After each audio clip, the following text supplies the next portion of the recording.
ಇನ್ನು ಮುಂದೆ ರಾಹುಲ್ ಗಾಂಧಿ ಅವರನ್ನ ಮುಗಿಸ್ತೀವಿ ಅಂತ ಏನಾದರೂ ಬಿಜೆಪಿ ಅವರು ಅನ್ಕೊಂಡಿದ್ರೆ ರಾಜಕೀಯವಾಗಿ ಅದು ಅವರ ಮೂರ್ಖತನ. ಕಾಂಗ್ರೆಸ್ ಪಕ್ಷ ಇದನ್ನ ಸಹಿಸಿಕೊಳ್ಳಲ್ಲ. ಯಾಕಂತಂದ್ರೆ ರಾಹುಲ್ ಗಾಂಧಿ ಅವರು ಕಳೆದ ಲೋಕಸಭಾ ಚುನಾವಣೆಯಲ್ಲಿ ಬಿಜೆಪಿಯವರಿಗೆ ಹಿನ್ನಡೆ ಆಯ್ತು ಅಲ್ವಾ? ಹಿನ್ನಡೆ ಆಯ್ತಾ ಇಲ್ವಾ? ಅದನ್ನು ಒಪ್ಕೋತೀರಲ್ವಾ? ನಮಗೂ ಹಿನ್ನಡೆ ಆಗಿದೆ, ಬೇರೆ ಪ್ರಶ್ನೆ ಅಲ್ಲ. ಬಿಜೆಪಿಯವ್ರಿಗೆ ಹಿನ್ನಡೆ ಆಗಿದೆ ಇಲ್ವಾ?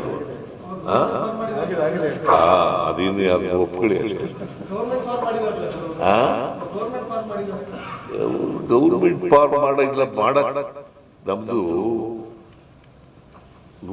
ನೂರು ತಲುಪಿದ್ದೀವಿ ನಾವು ಅಲ್ವಾ? ಇನ್ನು ಸ್ವಲ್ಪ ದಿನಗಳಲ್ಲೇ ಸರ್ಕಾರ ಮಾಡ್ತೀವಿ ನಾವು. ಅವರು 5 ವರ್ಷ ಪೂರೈಸಲ್ಲ ನರೇಂದ್ರ ಮೋದಿ ಅವರು.